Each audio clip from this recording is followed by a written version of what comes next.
سورة الفتح. بسم الله الرحمن الرحيم. إنا فتحنا لك فتحا مبينا ليغفر لك الله ما تقدم من ذنبك وما تأخر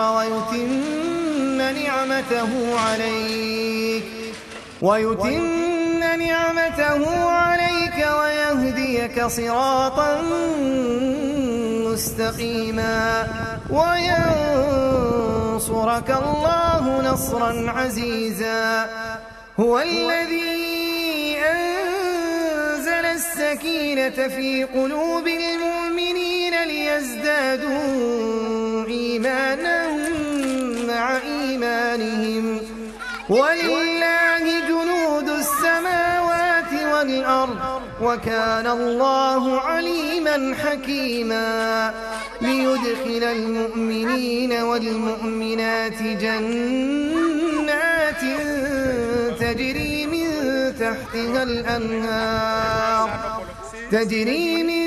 تحتها الأنهار خالدين فيها ويكفر عنهم سيئاتهم وكان ذلك عند الله فوزا عظيما.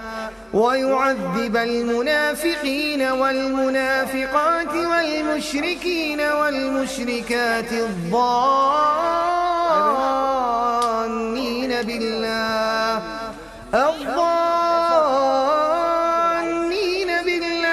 ظن السوء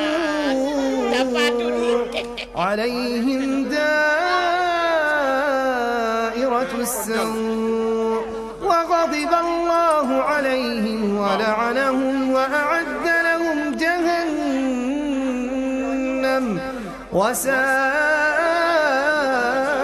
مصيرا. ولله جنود السماوات والأرض وكان الله عزيزا حكيما. إنا أرسلناك شاهدا ومبشرا ونذيرا لتؤمنوا بالله ورسوله وتعزروه وتوقروه وتسبحوه بكرة وأصيلا. إن الذين يبايعونك إنما يبايعون الله يد الله فوق أيديهم فمن نكث فإنما ينكث على نفسه ومن أوفى بما عاهد عليه الله فسيؤتيه أجرا عظيما. سيقول لك المخلفون من الأعراب شغلتنا أموالنا وأهلنا فاستغفر لنا يقولون بألسنتهم ما ليس في قلوبهم قل فمن يملك لكم من الله شيئا إن أراد بكم ضرا أو أراد بكم نفعا بل كان الله بما تعملون خبيرا.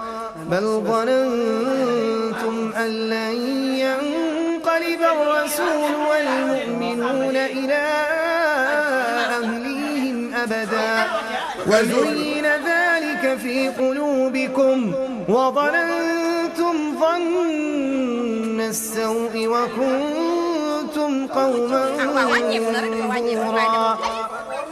ومن لم يؤمن بالله ورسوله فإنا أعتدنا للكافرين سعيرا. ولله ملك السماوات والأرض يغفر لمن يشاء ويعذب من يشاء وكان الله غفورا رحيما. سيقول المخلفون إذا انطلقتم إلى مغانم لتأخذوها ذرونا نتبعكم يريدون أن يبدلوا كلام الله قل لن تتبعونا كذلكم قال الله من قبل فسيقولون بل تحسدوننا بل كانوا لا يفقهون إلا قليلا قل للمخلفين من الأعراب ستدعون إلى قوم أولي بأس شديد تقاتلونهم أو يسلمون فإن تطيعوا يؤتكم الله أجرا حسنا وإن تتولوا كما توليتم من قبل يعذبكم عذابا أليما ليس على الأعمى حرج ولا على الأعرج حرج ولا على المريض حرج ومن يطع الله ورسوله يدخله جنات تجري من تحتها الأنهار ومن يتولى يعذبه عذابا أليما لقد رضي الله عن المؤمنين إذ يبايعونك تحت الشجرة فعلم ما في قلوبهم فأنزل السكينة عليهم وأثابهم فتحا قريبا ومغانم كثيرة يأخذونها وكان الله عزيزا حكيما وعدكم الله مغانم كثيرة تأخذونها فعجل لكم هذه وكف أيدي الناس عنكم ولتكون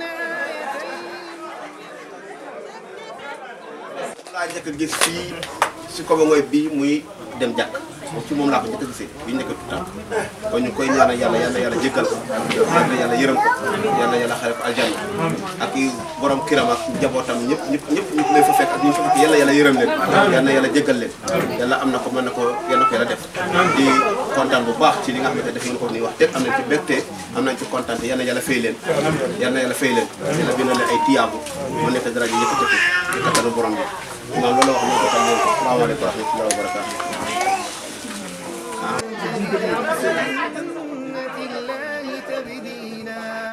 وهو الذي كف أيديهم عنكم وأيديكم عنهم ببطن مكة من بعد أن أظفركم عليهم وكان الله بما تعملون بصيرا هم الذين كفروا وصدوكم عن المسجد الحرام والهدي معكوفا أن يبلغ محله ولولا رجال مؤمنون ونساء مؤمنات لم تعلموهم أن تطؤوهم فتصيبكم منهم معرة بغير علم ليدخل الله في رحمته من يشاء لو تزينوا لعذبنا الذين كفروا منهم عذابا أليما إذ جعل الذين كفروا في قلوبهم الحمية حمية الجاهلية dañuy bàyyi Oustaz Diadji mu jàng xatmu bi su paree ñu def présentation yi man la diw doomi Roqi Tunkara xam nga bu ko defee ñu dem julli tisbaar ñoom fàjjang xewlu bu ko defee bu tàkkusaane bu soobee yàlla bu ñu jullee par ñu yeggali waxtaan ba ñu dégg ko noonu bu soobee yàlla dégg ngeen salaamaaleykum wa rahmatullahi taala wa barakatuh أعوذ بالله من الشيطان الرجيم بسم الله الرحمن الرحيم الحمد لله رب العالمين آمين إياك نعبد وإياك نستعين نقول لنا صراط الذين أنعمت عليهم قل هو الله أحد الله الصمد لم يلد ولم يولد ولم يكن له كفوا أحد من شر ما خلق من شر غاسق إذا وقب ومن شر النفاثات في العقد ومن شر حاسد إذا حسد قل أعوذ برب الناس ملك الناس إله الناس من شر الوسواس الخناس الذي يوسوس في صدور الناس والجنة والناس اللهم صل على محمد وعلى آل محمد كما صليت على إبراهيم وآل إبراهيم إنك حميد مجيد وبارك على محمد وعلى آل محمد كما باركت على إبراهيم وعلى آل إبراهيم في العالمين إنك حميد مجيد. اللهم ارحمنا بالقرآن واجعله لنا إماما وهدى ورحمة. اللهم ذكرنا منه ما نسينا وعلمنا منه ما جهلنا وارزقنا تلاوته آناء الليل وأطراف النهار واجعله لنا حجة يا رب العالمين. آمين يا رب. اللهم أصلح لنا ديننا الذي هو عصمة أمرنا وأصلح لنا دنيانا التي فيها معاشنا وأصلح لنا آخرنا التي إليك معادنا واجعل الحياة زيادة لنا في كل خير واجعل الموت راحة لنا من كل شر. اللهم اجعل خير عمرنا آخرة وخير عملنا خواتيمه وخير أيامنا يوم نلقاك. اللهم إنا نسألك عيشة هنية وميتة سوية ومردا غير مخزن ولا خاطئ. اللهم إنا نسألك خير المصائب وخير الدعاء وخير النجاح وخير العلم وخير العمل وخير الثواب وخير الحياة وخير الممات. وثبتنا وثقل موازيننا وحقق إيماننا وارفع درجاتنا وتقبل صلاتنا واغفر خطيئاتنا ونسألك العلا من الجنة. اللهم إنا نسألك موجبات رحمتك وعزائم مغفرتك والغنيمة من كل بر والسلامة من كل إثم والفوز بالجنة والنجاة من النار. اللهم أحسن عاقبتنا في الأمور كلها وأجرنا من خزي الدنيا وعذاب الآخرة. اللهم اقسم لنا من خشيتك ما تحول به بيننا وبين معصيتك ومن طاعتك ما تبلغنا بها جنتك ومن اليقين ما تهون به علينا مصائب الدنيا ومتعنا بأسماعنا وأبصارنا وقوتنا ما أحيتنا واجعله الوارث منا واجعل ثأرنا على من ظلمنا وانصرنا على من عادانا ولا تجعل مصيبتنا في ديننا ولا تجعل الدنيا أكبر همنا ولا مبلغ علمنا ولا تسلط علينا من لا يرحمنا. اللهم لا تدع لنا ذنبا إلا غفرته ولا هما إلا فرجته ولا حاجة من حوائج الدنيا والآخرة إلا قضيتها يا أرحم الراحمين. ربنا آتنا في الدنيا حسنة وفي الآخرة حسنة وقنا عذاب النار. اللهم اغفر لنا ولوالدينا ولمن سبقونا بالإيمان. اللهم اغفر للمسلمين والمسلمات والمؤمنين والمؤمنات الأحياء منهم والأموات. اللهم صل وسلم وبارك على نبينا محمد وعلى آله وصحبه الأخيار. سبحان ربك رب العزة عما يصفون وسلام على المرسلين والحمد لله رب العالمين.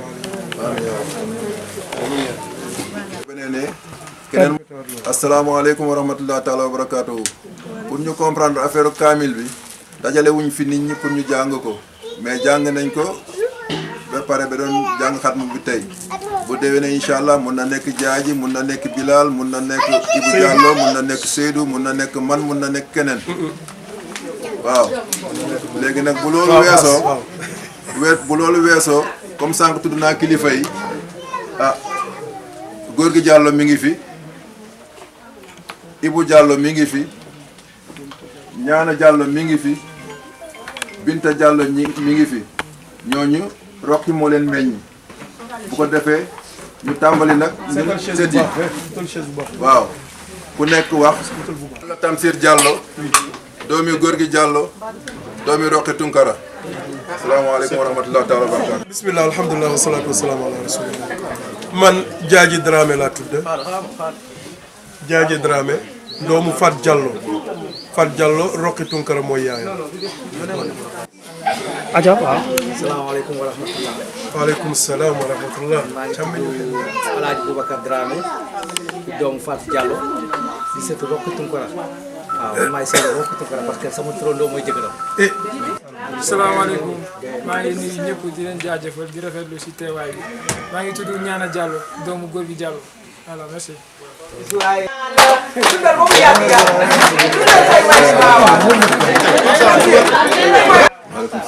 maa ngi tudd Pape Saloum Diallo doomu góor gi Diallo surtout Roqi Tunkara.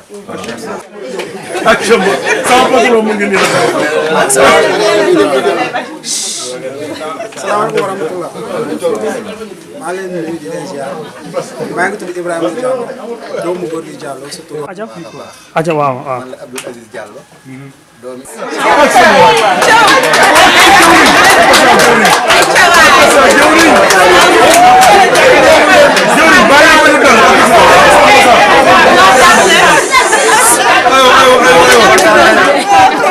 may leen jëwriñ déglu leen répété gars yi dégguñ sa tur. ay nuyu mbooloo mbooloo mi yëpp man la Alaaji Boubacar Diallo di doomu góor gi Diallo di seet ci Roqi Tunkara waaw di séeréem nag di ko jox Alaaji Daraame. asalaamaaleykum wa rahmatulah man la Seydou Dieng doomu Sala Diallo doomu Roqi Tunkara. mooy defuñu dara boy. Demba Dieng di doomu Sala Diallo. s'il vous plaît. man la Cheikh Sadibou Diallo doomu Ibou Diallo surtout Roqi Tunkara. maaleykum mbooloo man la Ibnou Diallo di doomu góor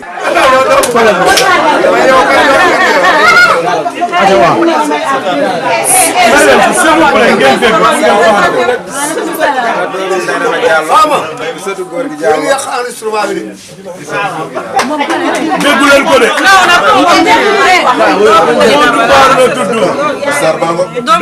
doomu Ndeye Daba la. doomu Ibou Diallo ci Roqi Tunkara. jaajëf waay kër waaleykum salaam. man Dame Diallo doomu Ñaana Diallo Roqi Tunkara. kii mooy Lamine Diallo doomi Ñaana Diallo ci Roqi Tunkara. ayca salaamaaleykum wa rahmatulah. waaleykum salaam. maa ngi tudd Henda Tandia doomu Ndeye Binta Diallo surtout Roqi Tunkara. Sala jëlal ba ak Pape voilà demal. Sala salaamaaleykum man la Fatou Diallo doomu góor gi Diallo surtout Roqi Tunkara. Sala jëlal waaw aja Sala Diallo li surtout Roqi Tunkara.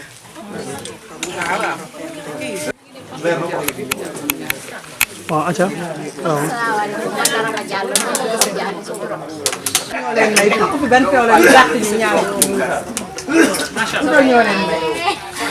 borom caagri bu neex borom nekk yu neex. asalaamaaleykum mbooloo mi. asalaamaaleykum. wala kay maa ngi lay Roqi Diallo.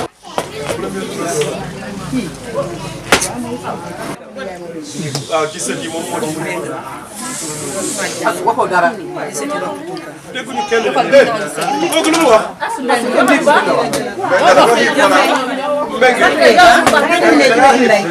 man la Assou Mbeng di seeti Roqi Tunkara.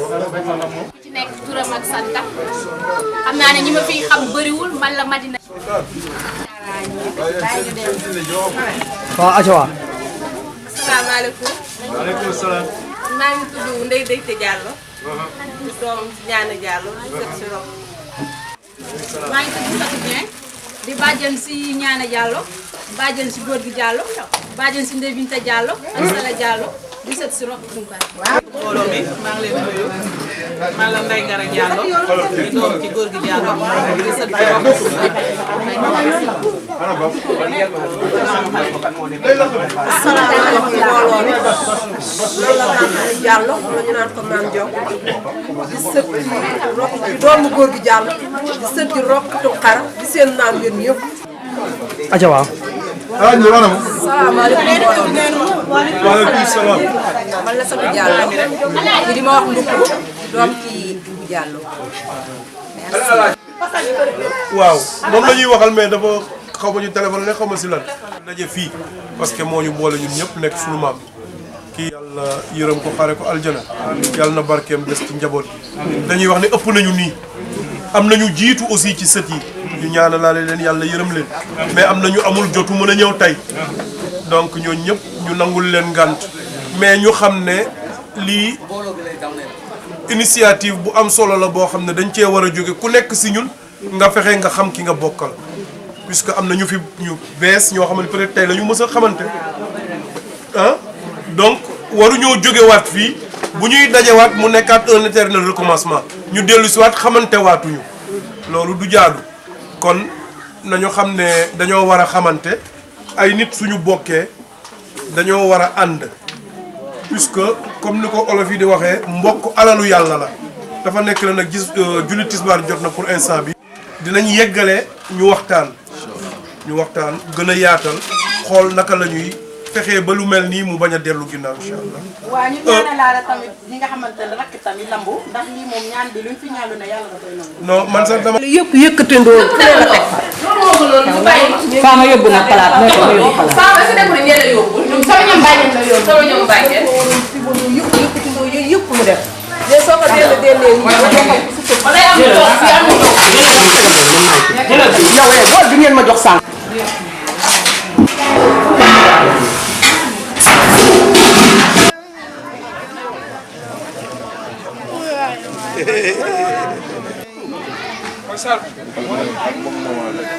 عليك ويهديك صراطا مستقيما وينصرك الله نصرا عزيزا هو الذي أنزل السكينة في قلوب المؤمنين ليزدادوا إيمانا مع إيمانهم ولله جنود السماوات والأرض وكان الله عليما حكيما ليدخل المؤمنين والمؤمنات جنات تجري من تحتها الأنهار تجري من تحتها الأنهار خالدين فيها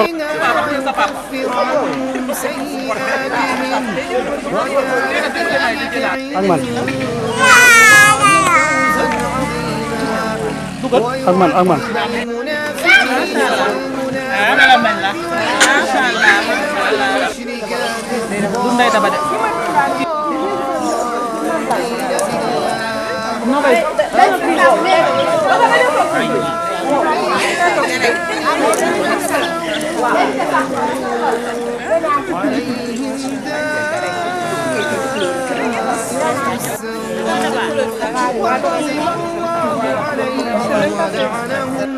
سيئاتهم أرسلناك شاهدا ومبشرا ونذيرا لتؤمنوا بالله ورسوله وتعزروه وتوقروه.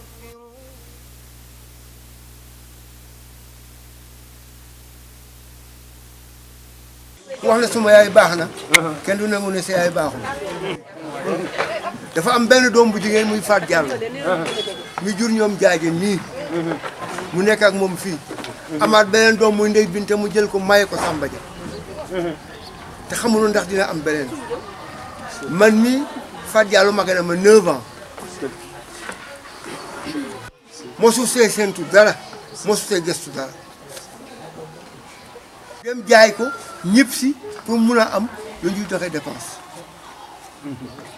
am na fi ñaala fi xam na si daal yaa ngi dégg parce que boobu tam sama bàyyi sëriñ la sëriñ bu amatul taalibe amul moyen góor gi mi nga xam ne mooy taawam yëpp mu nga jógee soor di jàng métier am si dëkk bi ñoo xam ne dañ ko xawoon mele si loolu kenn du ko woon dimbale si loolu kenn du ko may santaane muy def dooleem ak soo bañan satu yàlla ni yàlla yërëm ñoom Roqi Tunkara fi mu jaar ku dul nit ku baax juddoo sa yaay dëkk Jonwaar nga juddoo Samba Dia gii du juddoo sa këri Saraxule mun a fexe def ay démarches ba xam ñëpp ñi mu bokkal Jonwaar ñoom ñëpp xam na leen te c'était pas évident parce que boo tàggoo mun na maama ma ko yar umma soo tàggoo mun nañ ko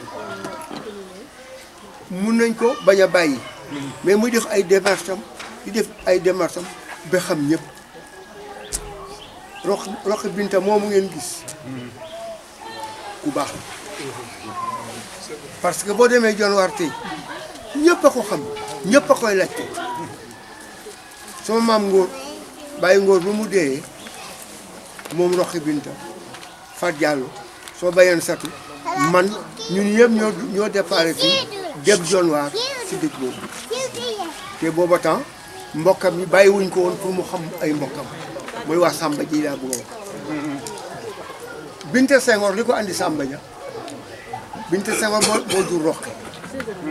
Binta Senghor tànk bu métti la yore woon saa wu ñëwee Samba ja seet ci càmmeñam Malamine Senghor mooy maami ñoom Mbuya Senghor boobu takk doomi Koli bi saa wu ñëwee foofu tànk bi wér mais saa wu demaatee jonwaar tànk bi feebar métti ba mujj gi ñu ne ko Malamine boo fa gisee ku ko bugg jabar nga maye ko sëñ ko maam may suñu maam Thierno Tunkara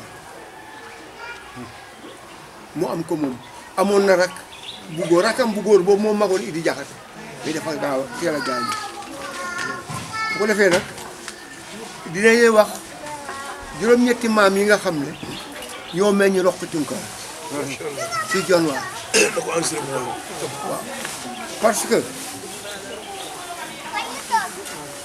Roqi Binta Amina Senghor moo ko jur Amina Ndeye Sarr moo ko jur Ndeye Sarr Juma moo ko jur Juma mu am ama ndey ji tudd Ndeye Sarr Ndeye boobu yaa Mbisin moo ko jur yaa Mbisin Tening moo ko jur Tening Ndew moo ko jur Ndew yaa Ngoof moo ko jur ñii ñooy juróom-ñeenti maam yi Roqi Tunkara yi nga xam ne ñoo nekk si biir jonwaar tey boo demee jonwaar ku fay coofaan tey coofaan ñaari branche mais branche bu baax bi comme si mun a doon yaa Roqi Bakary Sidi Senghor moo yar góor gi nii si Ziguinchor mooy nijaayam moo jur Xawa Senghor suñu tante Xawa doomam bëggoon naa ñëw mais dëj bi am moo tax ñëwul moo jur encore Ramatoulaye Senghor Ramatoulaye Senghor yaakaar naa ñun ñëpp xam nañu doomi faamaa ngi foofu kenn kooku doomi ñu koy Senghor ak ñoom Mamadi Senghor yooyu ak Bakka Sidi ak Baye Ngor Senghor ak Binta Amina ñaari góor la ñu ak benn jigéen Binta nag moo jur Roqi noonu la Roqi bokke ak ñoom noonu la bokke ci biir famille ba jonwaar Baye Ngor Amina ak Bakka Sidi Amina ñoo njëkk a tabax jonwaar boo fa demee ba léegi bâtiment baa nga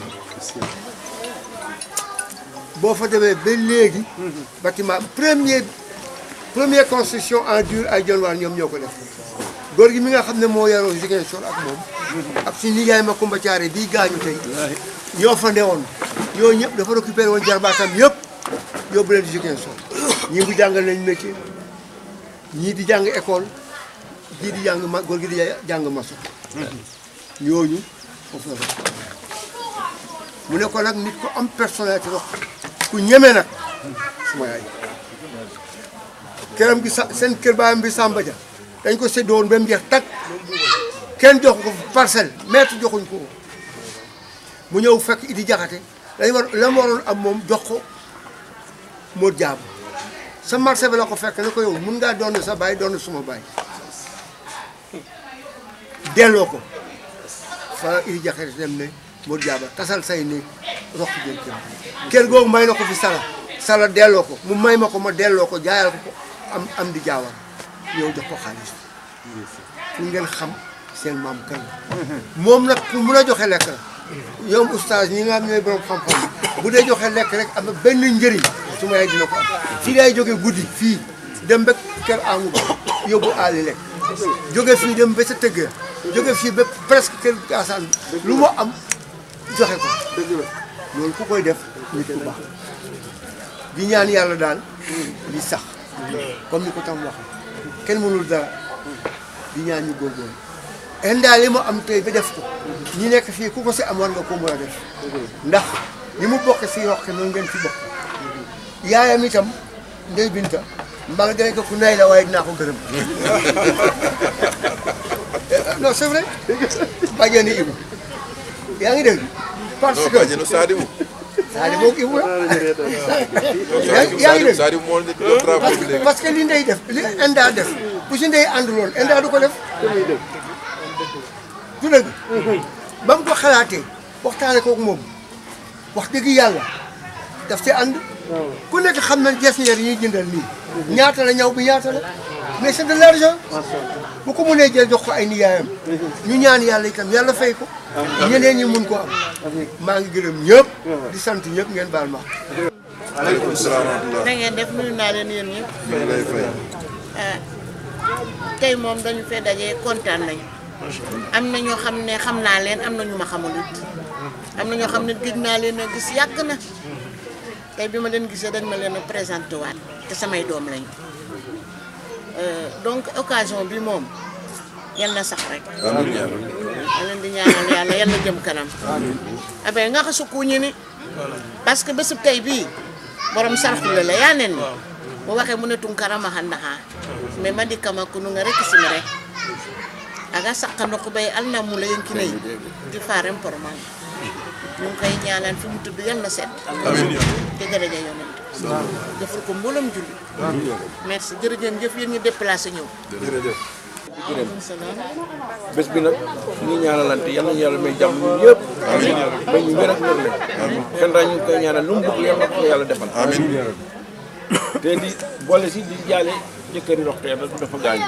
yal na ko yàlla yërëm. amiin te jéggal ko. amiin yëgal ko woon. yal na yàlla def jàmm may ñu jàmm ñun ñëpp. amiin jërëjëf.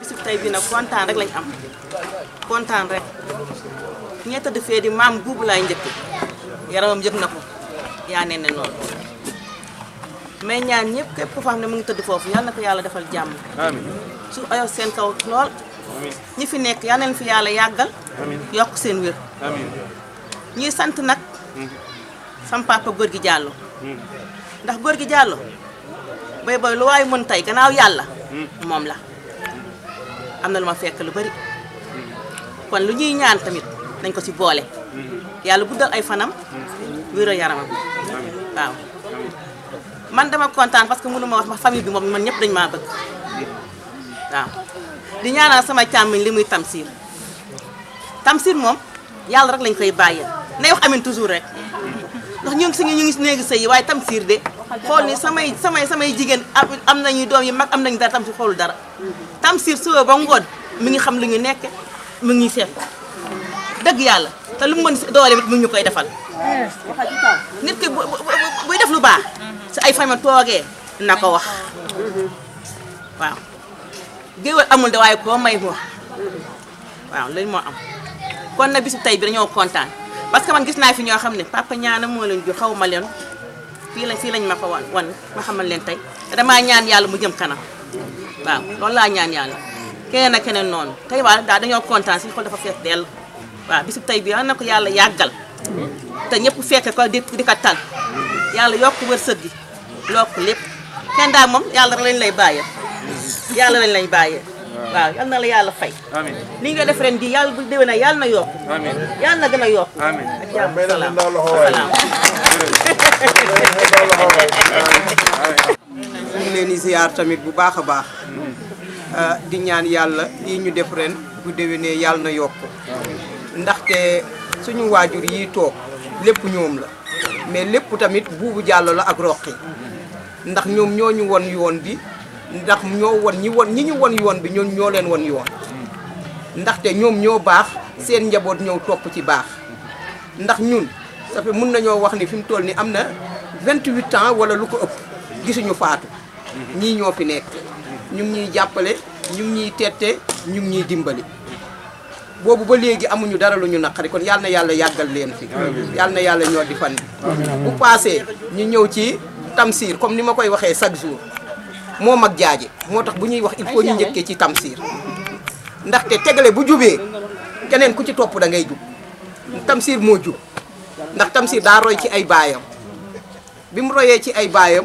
ay rakkam roy ci ñoom kon force dañuy baax mënuñoo bon fii famille bi kenn bonut ndax suñuy mag dañoo baax loolu moo tax xendaa nag daa def li mu war a def ndax bu ko defoon ci àll bi safewul su ko defoon même ba ci famille jëkkëram nga xamante ni fa la nekk su ko fa defoon safewul ndax mbir boo koy def da nga koy njëkkee ci sa wewu tànk ñun ñooy wewam ñun ñooy ay mbokkam su ko njëkkee ci ñun tamit ñu xam ne kii kat suñu rakk la mais def na courage xool na lu baax mu yéene ñu ko ba defoon ñu ko ne nañu ànd booloo lii mooy nañu gën a booloo woon nañu mais nañu gën a booloo kon lu mu mën ren yàlla na ko mën ñeneen ñi tamit aussi même chose ñàkk ñu jom na xam naa ne Henda da kaa tijji rek mais affaire bi du fi yem ndax li ma wax rek Tamsir moo jiite te Tamsir ñàkkut jom jaaje ñëw ne doo ma ko dàq Asumbe ngi ñëw tamit encore ci noonu moo ndax mooy mag ci jigéen ñi kon nag ñeneen ñi dañuy roy ci ñoom man ragaluma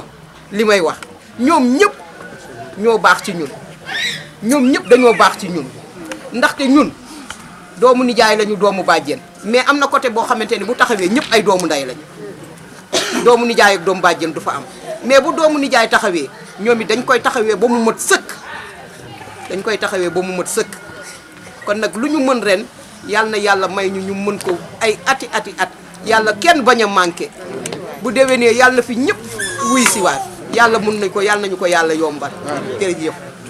waaye ñun fii rek ñu ñàkk jom dama ci fàtte ca waxal sax seen di leen balu àq di leen baal àq daanaka bu mag ñi waxee moom du yoon sax ñun ñu ciy teg suñuy kàddu waaye nag da di ne mbir mi day loo xam ne lu sedd xol la ci ñëpp di ñaanal mag ñi yal na leen fi yàlla bàyyi ñu gën a gunge ndaw ñi lii moom initiative bu rafet la macha allah di sant ñëpp di gërëm ñëpp commencé ko ci mag ba ci ndaw di sant Henda mi nga xam ne moo xalaat lii ba def ko parce que lii rafet na te neex na ci xol aussi ndaxte xëy na xalaatoon nañ ko mais xamuñu woon nan la ñuy def ba def ko comme que nag moo ko tijji ba defee ko nii kon nag dañuy ñaan yàlla yokk wërsëg bi ba bu déwénee ñu man leneen ak leneen ak leneen ak leneen wax dëgg lii rafet na ku gis ni mu solalee ay nijaayam solalee ko ay yaayam ak li mu def lépp ci bés bi xam ne lii rafet na bés bi rafet na dara manqué wul macha allah kon ñu ngi koy rafetlu bu baax a baax a baax yal na yàlla yokk xéewal gi yokk mën gi yokk wér gi te bàyyi fi mag ñi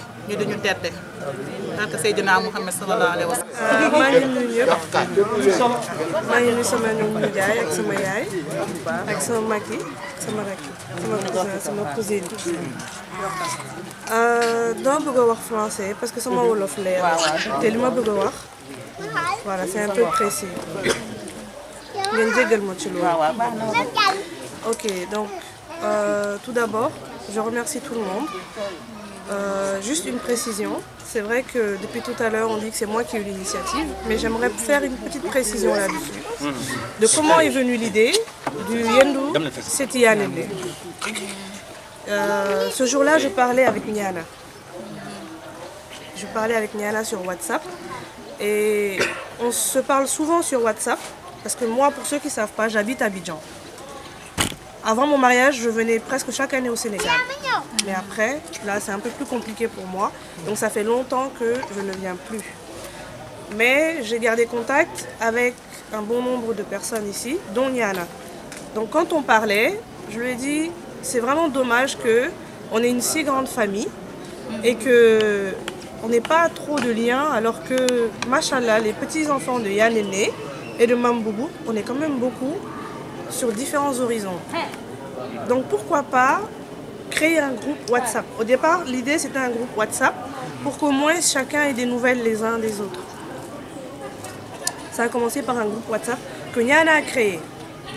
Et on a nommé administrateurs quelques-uns dans le groupe pour qu'ils puissent ajouter à leur tour d'autres personnes. Le groupe existe depuis 3 ans.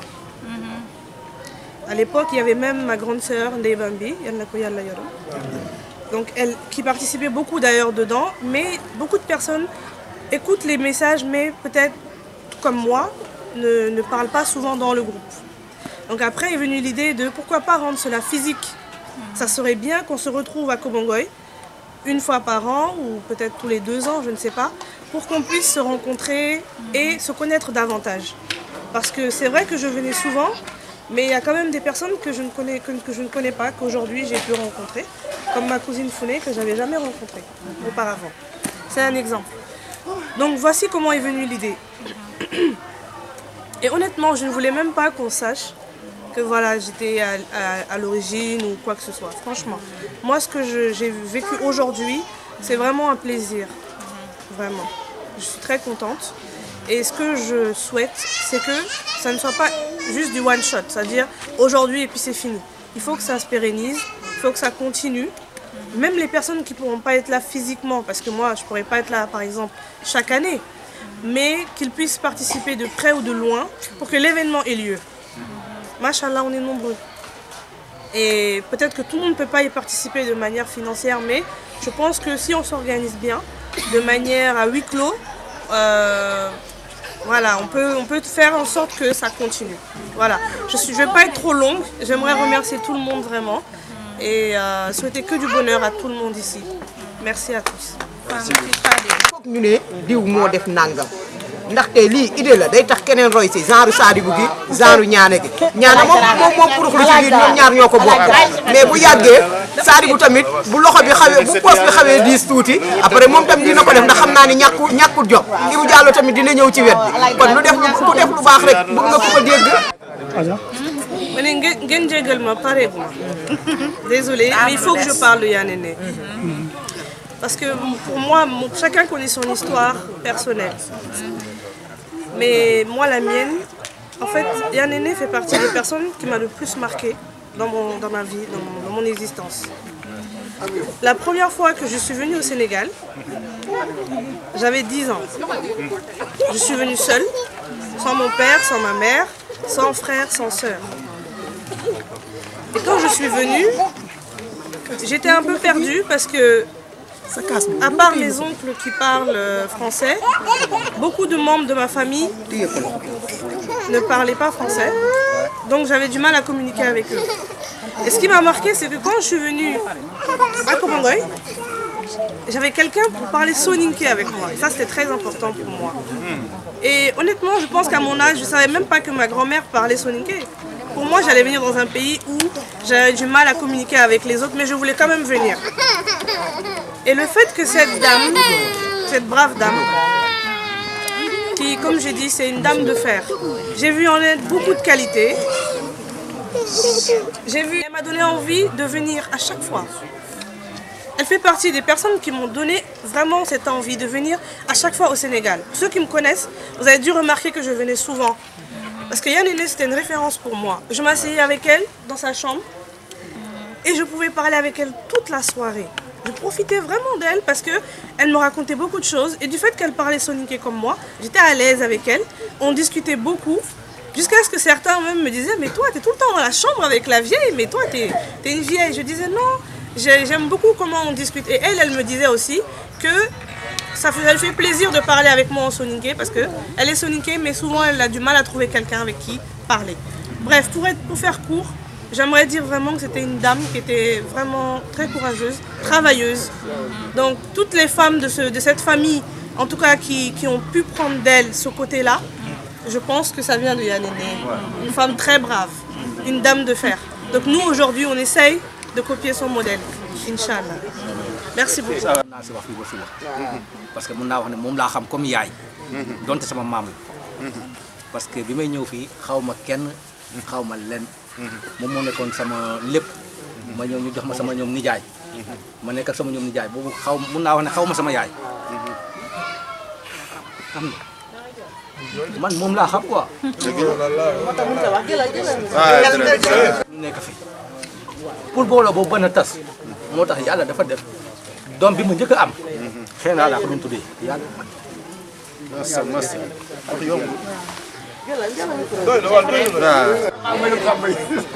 moo tax bi ma amee sama premier doom. xëy na bi laa ko doon tuddee. yàlla sottiwul moo ko génn àdduna. ma amaat sama beneen doom. kooku moo nekkoon sama taaw. sama beneen doom. Sadibou Diallo laa ko tuddee. lépp pour bañ. tuddee naa Sadibou ba pare. ma soog a woo Sadibou ne ko sama doom yow laa ko tuddee. xëy na bi tuddee naa ba pare. bi may tudd doom bi daal dellu. ma soog koo yëgal ne yow laa bëggoon a tuddee sama doom. pour lan comme yaa ne ni ñu fi téye woon ñu mën a nekk benn bañ a fàtte wante. pour ëllëg. fii mooy doon tar bi defal ñu lu nekk. sama nijaay yi coono ba mu mën a jot si àdduna. mun naa koo muñ parce que sama nijaay yi jàngal nañ ma ko. mais nag ñoom suñu ko mënee defal. parce que dañ koo gis seen yaay yaa neen sama turandoo xaw ma ko parce que mosu ñoo gisante. mais yaa neen xam naa ko moo ma yar. maa ngi jégalu daal yàlla ko yàlla yërëm. ci suñu série bi ñuy waxtaan moo tax may wax.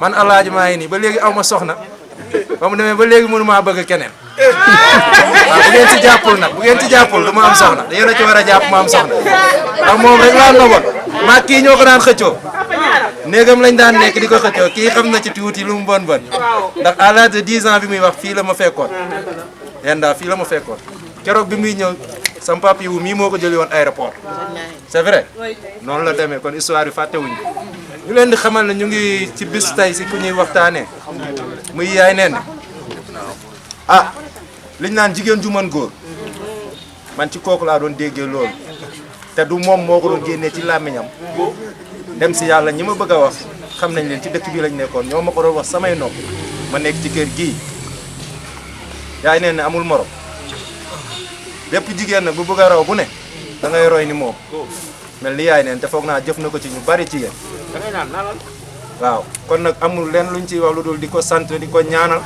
fa mu nekk gënal ko fii mu jóge ñuy ñaanal suñu baay yi fi ne ñu gunge ñu ba ci kanam yéen ñii dem di suñu mag yéen bokk di ñu tette comme nii bés bii ñu fas yéene koo gën a jàpp di ko matal at bu jot kenn bañ a manqué ñi ko yëgagul wala ñi ñëwagul ñëpp fexe di teew incha allah loolu daal laa ci amoon lu may wax waaye daal sama séer bu ma noboon la jërëjëf. ah ñun de li ñuy wax rafetlu bis bi rek wax dëgg yàlla di ci kontaan. ñaan yàlla ñun ñi nga xam ne ku ci nekk da ngaa jaboote bu déwénee nga indi sa njaboot man yàlla def na ma sama doom mosut a ñëw ko wangay man naa waaw samay doom mosut a ñëw ko wangay xamuñu luy ko wangay man nii daanaka bëriwuma fi tànk tuuru fan yi daanaka mën nañ ko gën a defal ndax man ñii danoo féete seen wàllu papa man ma féete sama wàllu yaay daanaka man sama fan yi papa li ma ci xam bëriw doomu papa Ibou yii ñoo ci xam bëriw papa ñaana waxi no dëgg yàlla moo tax lii day loo xam ne lu rafet la moo tax keroog bañ naa ko wax ne man miinu ma nit ñi moo tax dama doon bëgg kuy wax ci groupe bi nga ne nan la doomu diw ndax xëy na am na ñoo xam ne suñu déggee kàddu yi rek dina leen xam nee na su ma déggee kàddu yi nay sa moo fi xamoon moom moo leen xam mais nan damaa féete sama yaay muy la rafet macha allah di ko rafetlu di ñaanal sama waajur yi yàlla guddal seen fan yëral seen cër ñu yàgg a def li ba suñuy sëtaat di ko def premièrement nag di gërëm sama nag ji Tamsir Diallo fu ma dem fekk na ma lu ne jox na ma koy ñaanal yàlla gudd fan ak wér gi yaram dund ba njabootam gi aw ko ci darajay Seydina Muhammad di ñaanal ndey dama sama nag ji waaw am na loo xam ne bu ko defoon mu ñaaw mi defu ko ndax yàlla dafa def sama doom dugg ci doomam sama doom moo ko yàq du ci doomam ma wax ko mbooloo mépp sama doom la barki Seydina Muhammad muy loo xam ne jour boobu dama jooy ba suñu waa kër gi bàyyi loolu am la rek go bismillah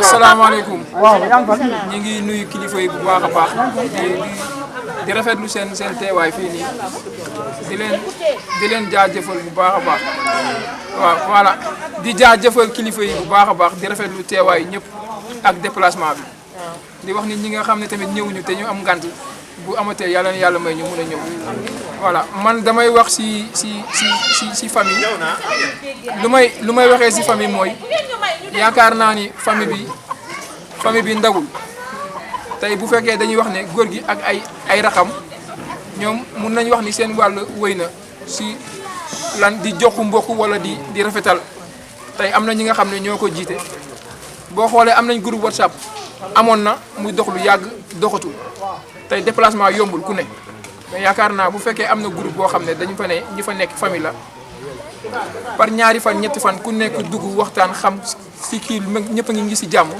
parce que parfois ay événement day am sax nit du ko yëg li may wax papa Ibou mun na ma seede exemple bu ndaw la damay am benn fan mu woo ma ne ma démb wala barki démb demoon naa si ngénte Awa Diallo ma ne ko man day yëgu ma ko papa Ibou dañuy déggante lu bari mu woo ma wax ma loolu ma ne ko man yëgu ma ko léegi responsabilité bi nag dafa partagé allant si man Awa xëy na suñu waajur tey suñu xalifa Tamsir et cetera et cetera bu fekkoon coordination am na dina am koo xam ne mooy jël téléphone ne diwkat lii am na ne ko ñëpp yëg yaakaar naa nag groupe boobu bu amee information buy daw ni mu war a amee ku si ne dinañ xam si li nga ne donte waxuñu nag na nga jël sa temps def ko si groupe bi waaye buy dox ñu koy alimenté ñëpp xam ne ñëpp a ngi si jàmm loolu dina gën a rafetal ba bu ñu gisante waatee du am distance bi nga xam ne gëj a gise la wala gëj a déggante la loolu daal laa si amoon lu may wax di rafet lu teewaayu ñëpp jërë ngeen jëf.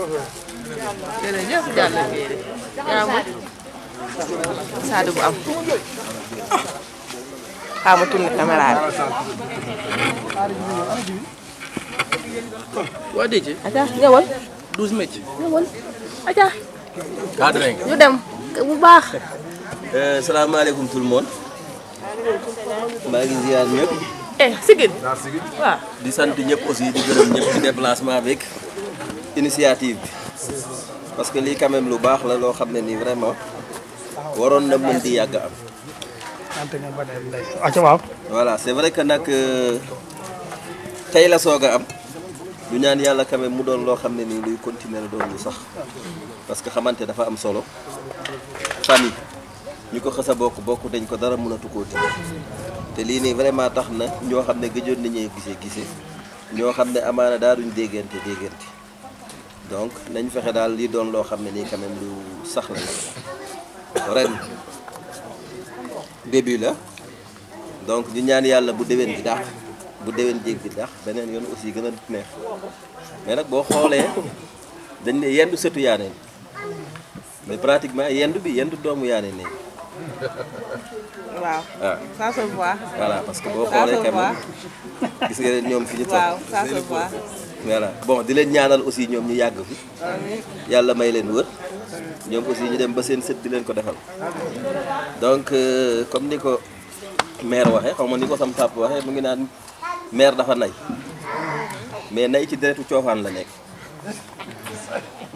non naturellement ci deretu coofaan la nekk coofaan day bëgg lu baax mais day nay boo demee Diofior par exemple bu xam nga bu njëkk dañ doon def bu dara xewee ñu cotiser jënd gàtt wala ñu jënd nag séddoo ko joofaanu Diofior yi dañoo séddoo nag ba mu des génn gi ñu xeex si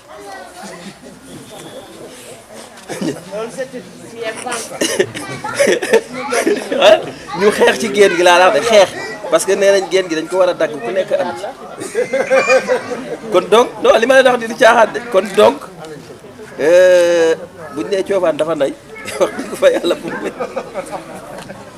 mu leen jaaxal mais bu ñu waxee ci yaane ne aussi yaane ne moo ñu yar ñun ñëpp nekkoon aussi maire bu baax bu disponible comme niñ ko waxee mënoon joxe lekk heure boo duggoon néegam am nga loo lekk donc ñaanal ko aussi fa mu nekk gënal ko fii yàlla seddal ay yaxam dee di noflaayam te ñi fi des aussi yàlla bàyyi leen fi ba ci kanam ak kanam ak kanam lii nag moom ñu fexe bu déwénee mu gën a yaatu moom ren nag kii ñoo ote si waa côté bële peut-être déwén mun na am ñeneen waa côté bi ak ñooñu noonu bokk ci voilà yàlla baax na jërë ngeen jëf kaay ngeen waay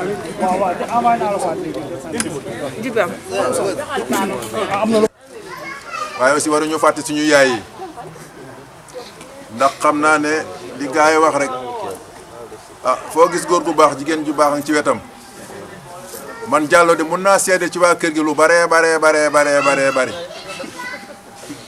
ndax booba ñoom ñi xale yi fi juddoo yëpp kenn judduwut ma nekk fi ak ñii muy tante Daba Diouf après Ndeye Binta Sakho fekk si ko man Diallo laa wax de man xam naa ne xam nañ ne seen doom la man xam naa loolu kon boog di leen ñaanal yàlla barkeel seen njaboot yàlla guddal seen fan yàlla wéral leen yàlla yàggal leen fi loolu moom mun naa leen ko seede te yaakaar naa su ma ko waxee waxal naa ko ñu bari ci famille bi ay ca jërë ngeen jëf oustaz bismillah kon voilà salaamaaleykum ñu ñaan yàlla jotaay bi yàlla na nekk bu mu gërëm xanaa ñaaxaat sama bopp rek ñaaxaat ñi ma nekk ndool parce que liñ bi wax yëpp seen maam